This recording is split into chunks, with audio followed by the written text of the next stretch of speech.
Hi, good afternoon to all professionals who are present here.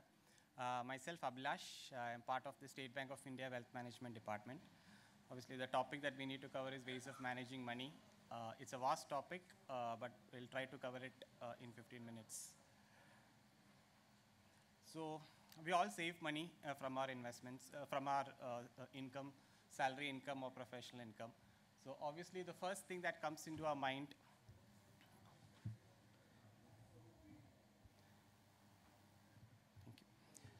So obviously, the first thing that comes into our mind is where to save this money, which is the best asset class for me. So the answer to that comes in every common man's mind. There is nothing like a best asset class. So every asset class is equally important for an individual. Everyone needs all asset classes in their portfolio.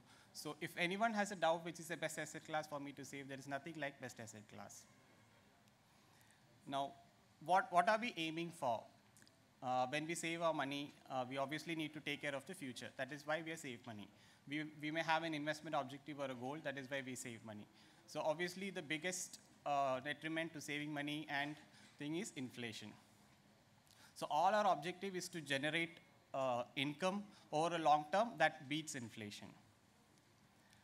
Now, this is how inflation takes away the value of money. Now, today we are spending 25,000 rupees for something, and after 20 years, the value of that will be 60,000 rupees. But at the same time, the value of 1 lakh rupees that you currently have now, it will depreciate to 36,400 rupees after 20 years. So this is how inflation eats into our savings and causes a concern for all. So that is why we need to have our investments spread across different asset classes, which will obviously beat the inflation. Now, whenever we are planning to make an investment, there are 4 things that will come into all of our minds. The first thing is, what is the kind of return that it will generate? So second is, to generate that kind of a return, what kind of a risk I need to take? Now, if I generate returns from that, what is the amount of tax I need to pay? Now, if I invest it, is the money liquid? If whenever I want it, can I withdraw? So these are the 4 factors that every individual should consider when they are making an investment into any of the product. Now, we'll just quickly run through how these 4 metrics work in the 4 different asset classes that we have. One is equities. Equities, we all know, it's the ownership of a share or an equity-oriented mutual fund, for which the return is expected to be high. At the same time, the risk and volatility is also expected to be high. Now, the risk reduces over a period of time. If somebody wants to invest for a period of 1 year, the risk may be higher in equity. But if someone wants to invest for a 5-year or 10-year, accordingly, the risk reduces over time. Now, how it gets taxed, whatever gains you earn from that, 10% of the gains will go as tax from equities. And every year, 1 lakh of your or gain that is made from equities is tax-free. So any return over 1 lakh in a financial year, we need to pay 10% tax. Now, liquidity is generally high in equity because we have a very well-regulated stock exchange, so there is no concern on liquidity. Now, fixed income, the return will be low. Fixed income includes your bonds, fixed deposits, etc. The risk will be low. Obviously, return is low. Taxation is as per our tax slab currently across all debt, debenture, bonds, or fixed deposits. Whatever is our tax slab, the interest earned from that will be taxed as per the tax slab. Now, liquidity is generally high. Any FD or bonds can be sold or prematurely withdrawn if there is an emergency requirement. Now, in Kerala, we all have a passion for gold. We all save in gold in different forms. So the return from gold is moderate. The return from gold is moderate in between debt and equity. And the taxation is also same as how it is for debt. We need to pay tax as per our tax slab. Then real estate. Real estate is again another second most popular product after gold among all Keralites. So for this also, the return is moderate, somewhere between debt and equity. And the taxation is for greater than 2 years, if you buy and hold the real estate, we'll have to pay 20% with indexation. And anything less than 2 years is the holding period of the property, then it is as per your tax slab. Now, the only issue with the real estate is it has minimal liquidity. So So obviously we can't sell something in parts. We need to sell the property as a whole, or at least a major part of the property. So that is the disadvantage of real estate. Now, we all know what are the kind of products that is available in the market. So at SBI also, we offer all kind of products that is available in the market for our customers.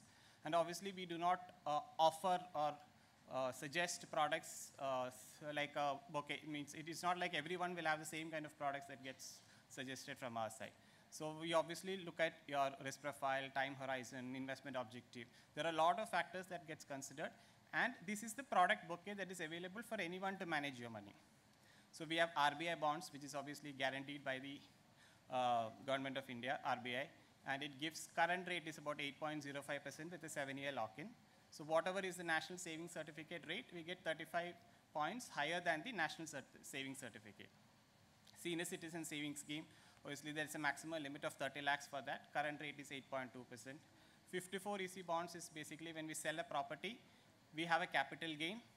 So we have a provision to invest up to 50 lakhs in a financial year, and for that 50 lakh of capital gain, you don't have to pay any tax. So that is the maximum cap is 50, and we earn about 5.25% per annum on that investment of 50 lakhs. Now we have sovereign gold bond. This is basically maintaining gold in digital form. You don't have to buy physical gold and pay the maintenance charges, etc. So we get, and on top of the appreciation of gold which is there, we also get 2.5% return on that product. Then we have various forms of general insurance products, your car insurance, motor insurance, health insurance. So all kind of product solutions are available. Then life insurance, we all need protection. So life insurance products are available, mutual funds. Then anybody who don't want to take any risk at all can invest in GSEC, which is sovereign guaranteed. Then we have public sector bank bonds, public sector unit bonds. Then for somebody who is willing to take a higher risk and willing to stay invested for 5 years, 10 years, etc., we have PMS, portfolio management services. We have equity options available. Now this is basically the same as what I discussed before. So senior citizen savings schemes, RBI floating rate bond, public provident fund, PPF, all of us know it gives about 7.1% tax-free return with a lock-in of 15 years. Sovereign gold bond also we discussed. We get 2.5% plus the appreciation in gold.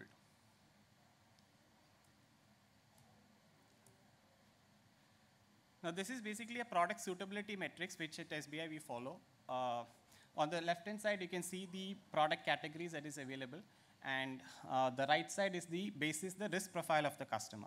So if somebody's customer is very conservative, we give only products with low risk and low volatility. For somebody who has a moderate profile and has a 3 to 5 year kind of a time horizon, all products other than direct equity, PMS, AF is recommended to the customers. And for somebody who can take risk and by nature risk profile is aggressive, all products can be recommended. Now this is just to give you a sense of, we have about 1,200 products available in the market. But at SBI, we offer only 250 to 300 products out of that. And these products are well researched, studied by our own central research team and shortlisted.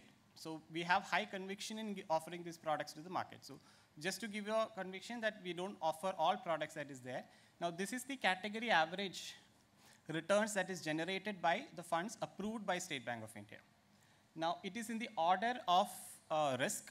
So the risk, the products with the lower risk is on the left, and the product with the category with the highest risk is on the right. So obviously, balanced advantage is something which is a hybrid product, which is a mix of equity and debt. And even a hybrid kind of a product has generated about 12.54% over a 10-year period. These are all annualized yields. Now, large cap is basically the top 100 companies, products that, funds that invest in top 100 companies. ELSS is basically for your tax saving, ATC up to 1.5 lakh you can invest. Focused is, it can invest in large, mid, and small, but it will have a focused portfolio of maximum 25 to 30 stocks. Large and mid cap is basically 101 to 150 by capitalization. That is top 1 to 100 companies is large, 101 to 250 is mid, and anything above 250 is small. Now mid cap, flexi cap is something which can invest in any of these categories without any limitations. So it's up to the professional who's managing the product as to whether he wants investment in large, mid, or small.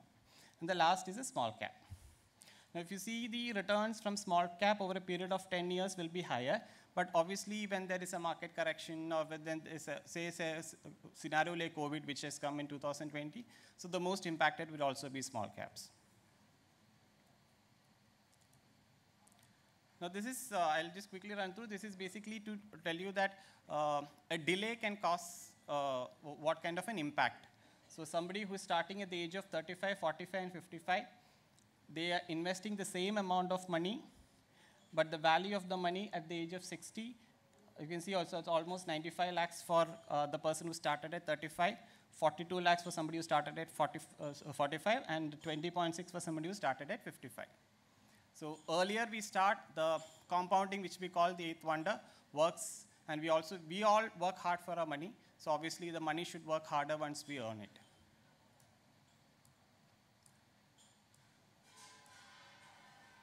Now, this is basically the SBI Wealth platform. So SBI has a premium banking department, so that is called SBI Wealth. So this is our objective of forming the department, is to give you a one-stop shop where all products are available under one platform. We have an open investment platform where all products are there. There's an unbiased solutions, as I told, depending on your requirements. And we also have dedicated service managers, relationship managers, who will take care of all your banking and investment requirements. Now, to get into SBI Wealth, this is the criteria that is there. We need to have a total relationship of 30 lakhs with State Bank of India in the form of deposits and mutual funds or stocks through Demat account. Or if you have a net salary credit of 2 lakhs into State Bank of India account, or if you have a 1 crore of home loan that is availed from State Bank of India. So this is basically the 3 criteria to be eligible to get into SBI, to be onboarded to SBI Wealth. So this is my contact number. If anyone has any query or require additional discussion, I'm always open to discussion. So I've cut short the presentation in about 10 minutes due to paucity of time. But anyone wants to have discussion can call me any point of time. Thank you.